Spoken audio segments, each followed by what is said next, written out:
and members of the committee. I'm here to speak today regarding House Bill 1461, which is currently being debated in this legislative session.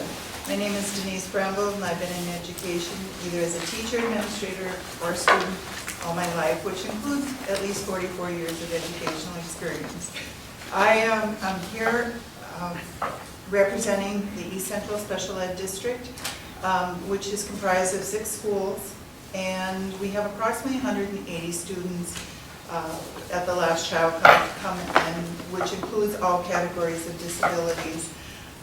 We are located in New Rockford, North Dakota, and I wanted to express my concerns with the House bill as it's written. 2 of the parts specifically include the pullout of Smarter Balance Consortium and limiting access for the superintendent, and also developing or creating North Dakota Standards Development Committee. Educating students in North Dakota is a top priority, and North Dakota joined the Smarter Balance in 2010, as many other states did. And what this consortium was supposed to do is to develop new assessments that would align with the Common Core. Now, by doing so, North Dakota basically gave away local and state control. Their committee, which we do not have any representative on, so we are very limited into what our input is into that committee. And actually, the committee is not accessible or accountable by the open law meeting laws. So, excuse me, some of the states, and through previous testimony this morning, I heard Massachusetts reference. Massachusetts, yes, was a state that had high rigorous standards prior to Smarter Balance coming in. And now, as they've gone through a couple, 3 years of Smarter Balance, they are finding that it is less rigorous than what they had, and now they are considering pulling back out because Smarter Balance is not meeting their needs as the academic standards. House Bill 1461 also talks about creating a committee to study and complete new standards. The timeline within the bill really does not allow a lot of time for that big project to be developed. So my recommendation would be that you would extend that timeline and re-look at that part of the bill. Students have significant cognitive delays. They don't take the Smarter Balance test. They take what we call dynamic learning map, alternative assessments. And teachers choose the skills from different sections to teach. And then from those sections, testlets are developed via the computer. And so those are used to test the kids. So really, technically, we are teaching to the test still. So another issue that I'm finding in our unit district, the time that it takes staff to be trained and prepared, and I have required that all my staff are trained in the alternative assessment, just because they may not have a student this year, but next year we might have a student move in, and then they will have to relook at that. Part of the problem with some of our more involved students, our parents are opting to pull out of the testing, and so that does have a negative impact on the school district's overall scoring, because if you've got 10 kids that have pulled out, then that's kind of a blank for the school. We basically have about 5 students that, out of our 180 that have been selected by their IEP teams or chosen to proceed with these types of tests. Another issue that we've found in our unit is that it's been a financial burden. Smarter Balance came in and talked about this is this hardware and software that you need to complete the test. And so some school districts did have to dig in their budgets and find the money to upgrade their systems. And I know many parents are also concerned, where is the personal information going? To what database out of state? And for who has access? Who's going to use this information? So that's another reason why parents have chosen to pull out. They don't want their child's information out in a central database. The last concern that we have, our teachers are saying that we are taking more time out of classroom instruction to complete tests. And, excuse me.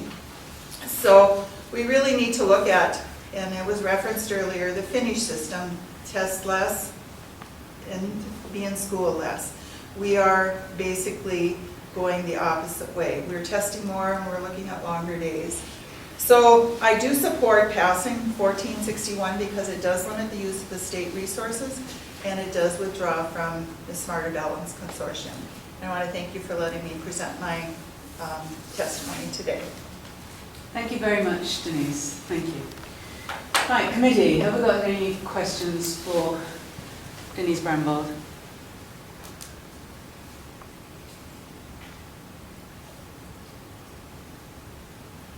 What would you say the Common Core curriculum, or specifically the Smart Balance test, does that have any impact on special education students other than that small percentage that they can take an alternative test? The other special ed students do take the Smarter Balance.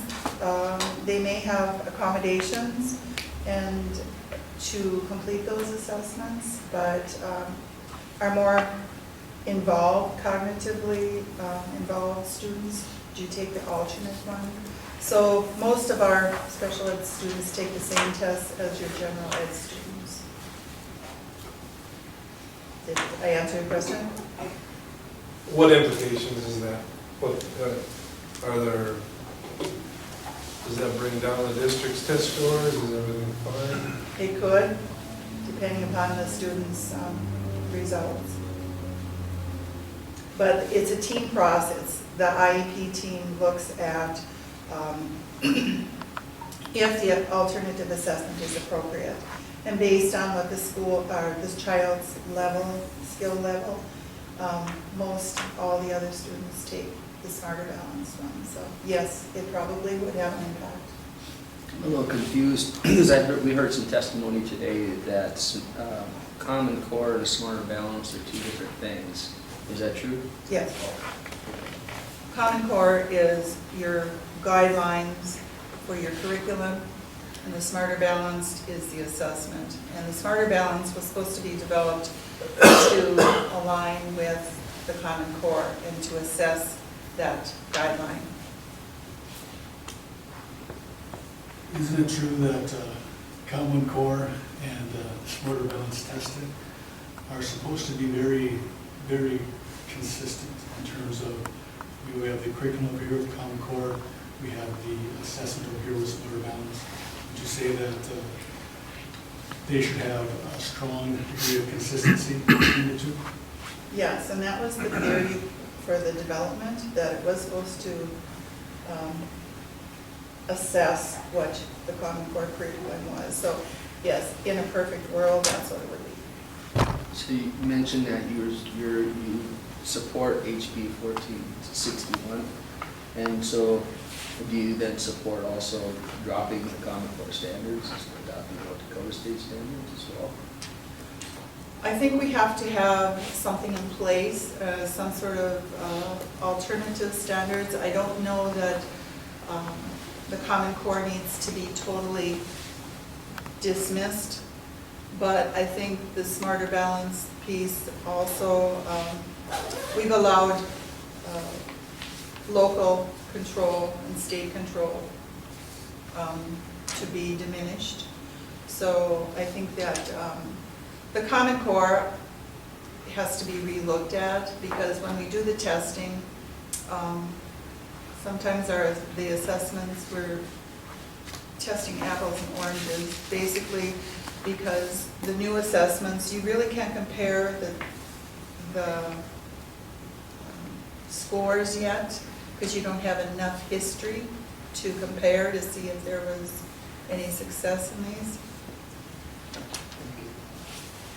The alternative assessments that you talked about that some students take, can you give us more insight on what those tests look like and who they're provided by, or your thoughts on those assessments? The teachers do the assessments. They are online, and there are different accommodations that they will allow for the students, like maybe reading the question, helping them understand where to use the mouse and that sort of thing. I don't know if it gives a real true picture of what the student is capable of. I think that curriculum-based assessments might be a better reflection of what some of our more cognitively challenged students are, their scores or what they're capable of doing. I was wondering, and you kind of addressed it before a little bit, but in terms of proficiency reading, can you help me remind me about that? And as far as those alternative assessments, what are you seeing as either a statewide average on those alternative assessments? I'm just kind of curious. Do you know off the top of your head at all? The numbers of students taking. Proficiency rating, like, so how well are they doing in those tests? I don't have that information available. It was not available at the time of this testimony because it's such the system was just put in place this last year. And I know one of the reason I was trying to point that out, I know one of the hot button topics is you're exactly right, the reliability of those testing, and understanding that when you would compare maybe other states and what they're trying to do with alternative assessments for kids is they're not something. There's a disconnect because you're seeing maybe a student population of special education students are hovering about that 85% of the proficiency rating, where the rest of the population is sitting up at 55% population rating or proficiency rating. So there's some sort of thing that we do need to do. I think you're right. I think there's something we need to reallocate and look at. So I think the interreliability there needs to be looked at. I'd like to just follow up on that one because we've had an earlier speaker here today that supports the Common Core in developing critical thinking and that kind of thing. And I got the broad brushstroke kind of impression that teachers are pretty well supporting this. Now, you're representing, as far as I see, a very special group, and I just wonder if you could comment a little bit about your broad understanding of whether the Common Core is actually supportive of what you're trying to do for our students with special needs. I think in some of the classes, the curriculums are very much, we develop our IEPs with Common Core standards as set through, North Dakota has a system called TINET, and it is very prescriptive as to different sections and to follow federal guidelines as far as what is needed to be in an IEP. And so our special ed students do have to follow the Common Core standards that were developed for the special ed. Thank you very much. One question. Yes. You mentioned that Massachusetts may be rethinking whether they want to be in the Common Core or to implement the Common Core because it might not be right for them, right? So let's say you've talked about, I guess, getting rid of the Common Core or maybe replacing it with something else or maybe something similar. I'm not sure where you're at with that, but is it possible that once a uniform group of standards is adopted, that some of the same school districts or some of the school districts in North Dakota might feel the same as Massachusetts, that, you know what, we had a system that was working well for us, but now you're imposing this upon us. I guess what I'm doing is comparing, again, the two, the state level being forced to do something, and then at the district level. So do you think there's a problem with adopting a uniform set of standards to impose upon the districts From the state level? from the state level?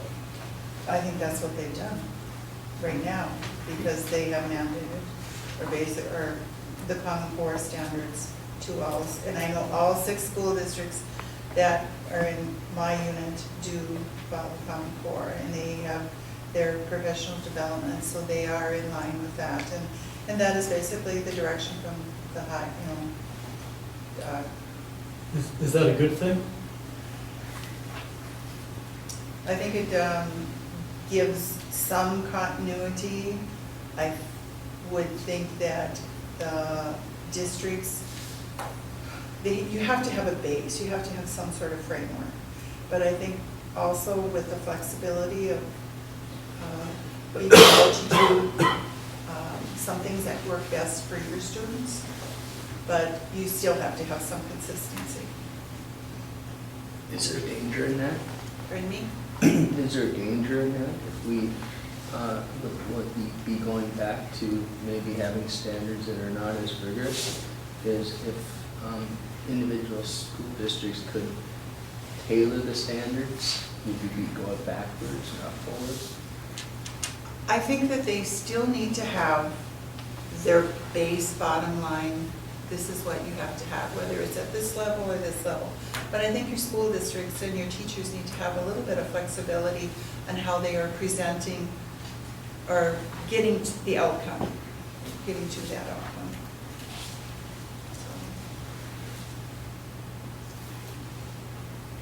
I'd like to thank you very much for answering those questions, Denise. Thank you for your presentation. Okay. Okay. Right. Out of roll.